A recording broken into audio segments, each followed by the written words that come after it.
Selamat pagi, selamat hari Minggu. Salam sejahtera dalam nama Tuhan Yesus. Jemaat GKM Iglesia, dimanapun Anda berada, baik yang offline maupun yang online. Selamat pagi, shalom, salam sejahtera dalam nama Tuhan Yesus. Tema firman Tuhan untuk pagi ini saya beri tema bagai makan buah si malakama. Saya mengambil bacaan dari kitab Raja-Raja yang kedua, pasal yang ke-7, ayat yang pertama hingga yang ke-9. Demikian firman Tuhan. 2 Raja-Raja pasal yang ke-7, ayat yang pertama hingga yang ke-9. Lalu berkatalah Elisa, dengarlah firman Tuhan. Beginilah firman Tuhan. Besok kira-kira waktu ini sesuka tepung yang terbaik akan berharga sesikal.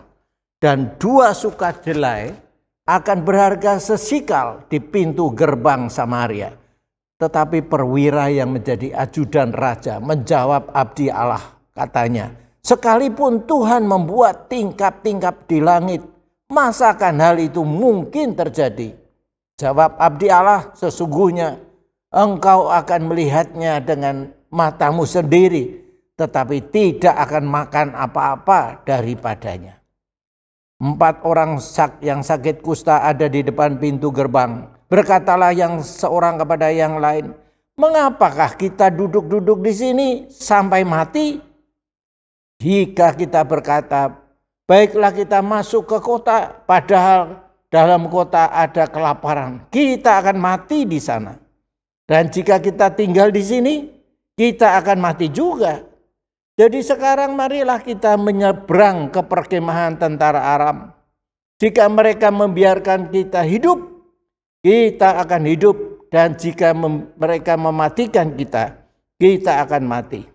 Lalu pada waktu senja bangkitlah mereka masuk ke tempat perkemahan orang Arab. Tetapi ketika mereka sampai ke pinggir tempat perkemahan orang Aram itu, tampaklah tidak ada orang di sana. Sebab Tuhan telah membuat tentara Aram itu mendengar bunyi kereta, bunyi kuda, bunyi tentara yang besar. Sehingga berkatalah yang seorang kepada yang lain, sesungguhnya Raja Israel telah mengupah raja-raja orang Het dan raja-raja orang Misraim melawan kita, supaya mereka menyerang kita. Karena itu bangkitlah mereka melarikan diri pada waktu senja dengan meninggalkan kemah dan kuda-kuda keledai mereka, serta tempat perkemahan itu dengan begitu saja. Mereka melarikan diri, menyelamatkan nyawanya. Ketika orang yang sakit kusta itu sampai di pinggir tempat perkemahan, masuklah mereka ke dalam sebuah kemah lalu makan dan minum. Sesudah itu mereka mengangkut dari sana emas dan perak dan pakaian. Kemudian pergilah mereka menyembunyikannya. Lalu datanglah mereka kembali masuk ke dalam kemah yang lain dan mengangkut juga barang-barang dari sana. Kemudian pergilah mereka menyembunyikannya. Lalu berkatalah yang seorang kepada yang lain, tidak patut yang kita lakukan ini. Hari ini adalah hari kabar baik, tetapi kita tinggal diam saja. Apabila kita menanti sampai terang pagi, maka hukuman akan menimpa kita. Jadi sekarang marilah kita pergi menghadap untuk memberitahukan hal ini ke istana raja. Mereka pergi lalu berseru kepada penunggu pintu gerbang kota dan menceritakan kepada orang-orang itu, katanya, kami sudah masuk ke tempat perkemahan orang Aram dan ternyata tidak ada orang di sana dan tidak ada suara manusia kedengaran, hanya ada kuda dan keledai tertambat dan kemah-kemah itu ditinggalkan dengan begitu saja. Mari kita berdoa. Bapa yang di surga, tolonglah kami sementara kami akan mendengar firman-Mu lebih lanjut Tuhan, lebih jauh. Mampukan kami untuk memahaminya, tapi lebih daripada itu menerapkan, melakukan, mentaati dalam hidup kami. Tolonglah kami semua, baik hamba-Mu yang menyampaikan maupun jemaat-Mu yang mendengar. Terpujilah kiranya nama-Mu dalam nama Tuhan Yesus. Amin. Ada pepatah yang mengatakan bagai makan buah si malakama. Dimakan bapak mati, tidak dimakan ibu mati. Artinya dua pilihan yang sangat sulit, yang mengandung risiko yang besar. Ini sering kita alami dalam hidup kita sehari-hari. Saya ambil contoh yang sederhana saja. Seorang pemuda, dia mempunyai seorang pacar yang sangat dicintainya. Dan mereka sudah sepakat untuk menikah. Tetapi di pihak yang lain, orang tuanya juga sudah menyediakan calon bagi istrinya. Yaitu anak dari sahabat yang baik sejak mereka sekolah dasar. Mereka sudah bersepakat bahwa nanti kalau masing-masing menikah dan mempunyai anak, yang satu perempuan, yang satu laki, mereka sepakat untuk menjodohkan mereka supaya persahabatan dan persaudaraan mereka semakin erat, kira-kira demikian. Nah, sang pemuda bingung, bagaimana dia harus memutuskan. Kalau dia menikah dengan perempuan pilihan dari orang tuanya yang tidak dia cintai, maka ada kemungkinan bahwa hidup keluarganya tidak akan bahagia. Tapi sebaliknya, kalau dia menikah dengan pilihannya sendiri, itu berarti dia tidak mentaati orang tuanya. Atau dengan perkataan lain, dia bisa dianggap durhaka terhadap orang tua. Jadi mana yang harus dia pilih? Benar-benar bagai makan buah si malakama. Itulah yang kira-kira terjadi atas 4 orang kusta di dalam bacaan yang kita baca tadi. Saat itu Samaria sedang dikepung oleh tentara Aram di bawah pimpinan Raja Ben-Hadad. Sedemikian ketat Samaria, kota Samaria atau daerah Samaria diblokade oleh tentara Aram. Itu berlangsung cukup lama sehingga akhirnya tidak ada lagi makanan di dalam kota. Mereka kelaparan luar biasa. Sampai-sampai mereka harus menjadi kanibal, yaitu memakan daging manusia. Caranya tiap-tiap keluarga menyediakan seorang anaknya untuk dimasak, untuk disembelih dan dimasak, sehingga mereka bisa tetap hidup. Dan itu harus dilakukan secara bergantian. Nah, saudara-saudara, demikian keadaan di dalam kota atau di dalam istana. Orang Samaria ini bingung karena tidak ada orang kota yang keluar, yang biasanya keluar dan memberi mereka sedekah untuk makan. Orang kusta ini ditempatkan di tempat yang lain, di perkemahan yang terpisah, ya, di luar kota. Karena dianggap mereka sebagai orang yang sudah mati, yang juga membahayakan orang-orang yang lain apabila bersentuhan dengan mereka. Maka orang yang kusta ini kalau tahu pergi ke kota, apa artinya? Karena mereka juga sedang kelaparan. Tapi kalau tinggal diam, mereka mati karena kelaparan. Dan kalau mereka pergi ke kemah orang tentara Arab, mereka juga mati juga. Jadi bagaimana? Apa yang harus mereka lakukan? Pergi mati, tetap tinggal ya mati, sama saja. Lalu ada di antara mereka yang mengusulkan begini, daripada kita tinggal di sini yang mati, masuk kota yang mati, bagaimana kalau kita pergi ke kemah orang tentara Aram itu? Walaupun kemungkinan tipis sekali untuk bisa hidup, pasti kita akan dibunuh. Tetapi siapa tahu Mereka itu berbelas kasihan kepada kita. Mereka membiarkan kita hidup, lalu memberi kita makan. Bukan? Nah, itulah yang akhirnya mereka lakukan. Pergi ke kemah orang atau tentara Aram itu. Nah, apa yang terjadi selanjutnya kita tahu, ya. Ketika mereka sampai di perkemahan orang Aram, dia bingung, atau mereka bingung karena sepi sekali, tidak ada hiruk pikuk di sana. Lalu mereka mencoba masuk ke satu kemah dan ternyata tidak ada seorang pun, tidak ada satu tentara pun yang tinggal di sana, semua kosong.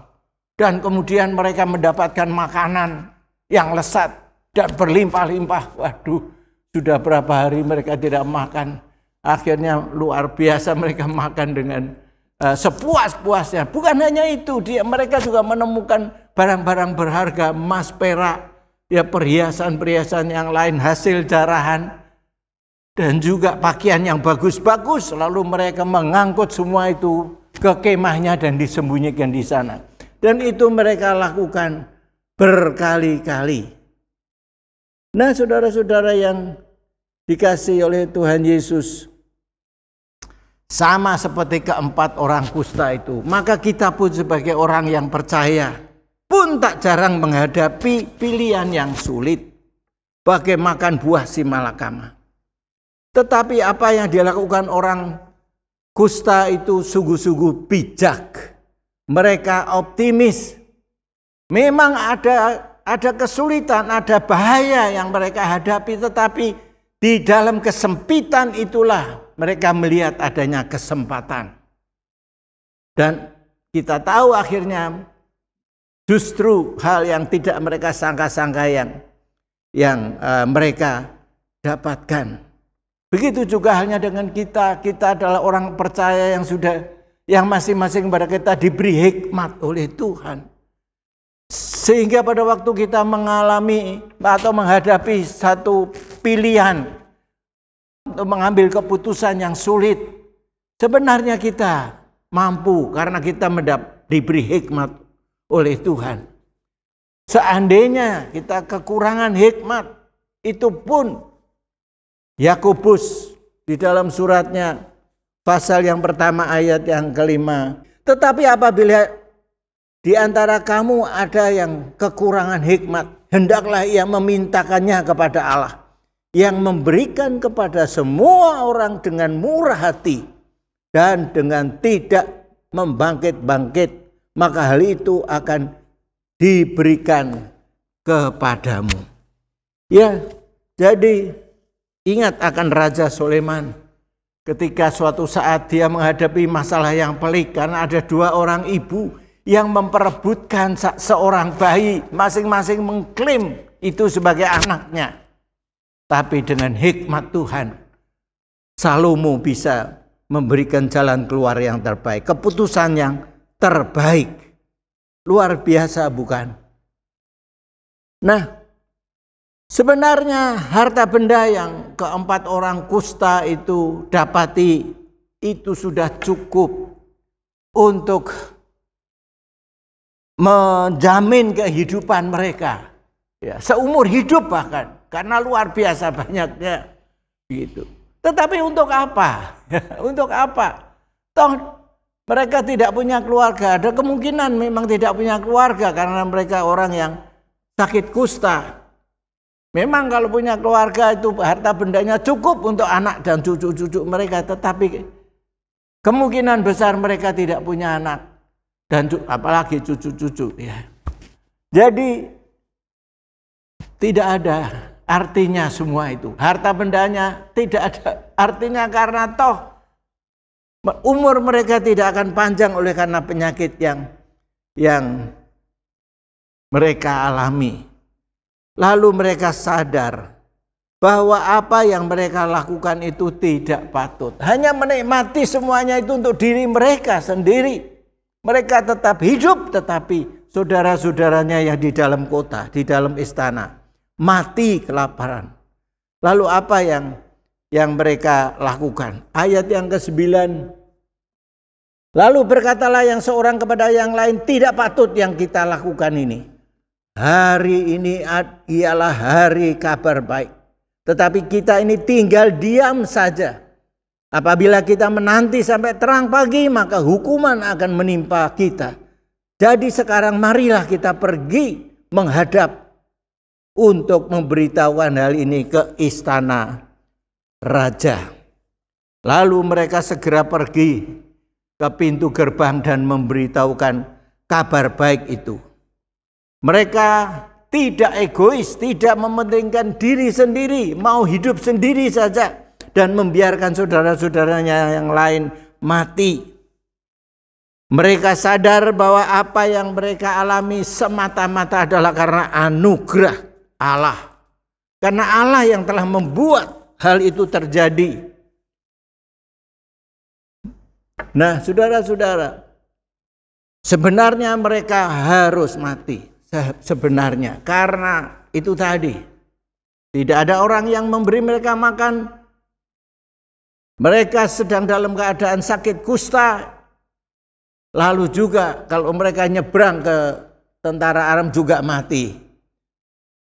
Maka mereka sadar oleh karena anugerah yang besar itu, mereka tidak sampai hati membiarkan saudara-saudaranya mati kelaparan di dalam kota.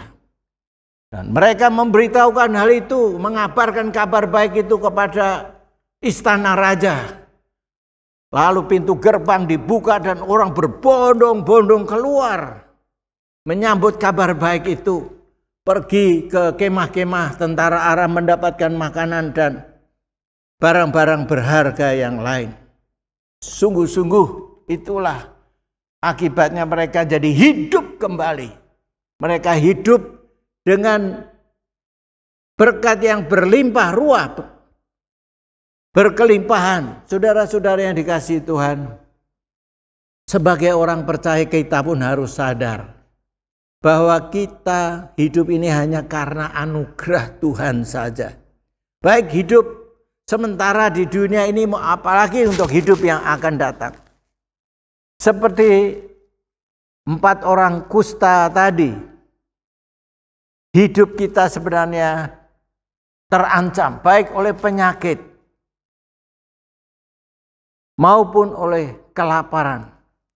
Karena itu, kalau saat ini saudara dan saya masih tetap hidup, bahkan hidup dengan sehat, jasmani dan rohani, itu semua hanya karena anugerah Tuhan saja. Karena itu, teladan yang diberikan oleh keempat orang kusta itu patut kita teladani. Seperti halnya dengan perintah Paulus di dalam surat Galatia. Galatia pasal yang ke-6. Galatia pasal yang ke-6 ayat yang ke-10. Karena itu selama masih ada kesempatan bagi kita, marilah kita berbuat baik kepada semua orang, tetapi terutama kepada kawan-kawan kita yang seiman. Saudara-saudara yang dikasihi oleh Tuhan Yesus, dalam situasi yang sangat sulit yang dihadapi oleh penduduk Samaria, Nabi Elisa yang dipakai Tuhan menyampaikan kabar baik di dalam ayat yang pertama yang kita baca tadi. Sayang, perwira ajudan raja itu tidak percaya akan kabar baik tersebut. Dan apa yang akan terjadi, apa selanjutnya yang terjadi dikatakan di dalam ayat yang ke-10, benar-benar terjadi. Bahwa perwira atau ajudan itu melihat orang-orang makan dengan luar biasa dan juga mendapatkan harta benda, tapi dia hanya sempat melihat. Dia terinjak-injak oleh orang-orang yang banyak itu, akhirnya meninggal. Nah, saudara-saudara yang dikasihi oleh Tuhan Yesus, demikianlah yang terjadi dengan orang-orang yang tidak percaya akan firman Tuhan yang disampaikan oleh para hamba-hambanya dalam perjanjian lama oleh para nabi-nabi. Sedangkan dalam perjanjian baru, di samping oleh rasul-rasul, oleh Tuhan Yesus sendiri dan juga rasul-rasul sampai hari ini. Karena apa yang terjadi dalam perjanjian lama, peristiwa yang terjadi dalam perjanjian lama itu sebenarnya merupakan gambaran, ya, merupakan bayang-bayang akan apa yang terjadi di dalam perjanjian baru, bahkan juga di dalam abad-abad berikutnya. Jadi kalau dalam perjanjian lama dikatakan bahwa orang-orang Samaria dikepung oleh tentara Aram sehingga mereka bisa berakibat mati kelaparan. Demikian juga halnya dalam perjanjian baru. Penduduk dunia ini sama seperti orang Samaria dan juga 4 orang kusta tadi, menggambarkan bahwa mereka sebenarnya diblokade oleh dosa, dipimpin oleh iblis, sehingga cepat atau lambat mereka akan mati di dalam dosa-dosa mereka. Nah, puji Tuhan bahwa Allah adalah Allah yang maha kasih. Dia mengadakan mukjizat dengan mengutus anaknya yang tunggal, Tuhan Yesus Kristus, untuk memberitakan kabar baik, Injil atau kabar baik. Nah, dan barang siapa yang percaya kepadanya tidak binasa, melainkan beroleh hidup yang kekal. Blokade dosa yang dilakukan oleh iblis dihancurkan oleh kuasa Tuhan Yesus dengan kematiannya di atas kayu salib dan kebangkitannya dari orang mati. Nah, saudara-saudara yang dikasihi oleh Tuhan Yesus, sebenarnya banyak ayat firman Tuhan di dalam firman Tuhan dalam perjanjian baru khususnya yang menyampaikan tentang kabar baik ini. Ya.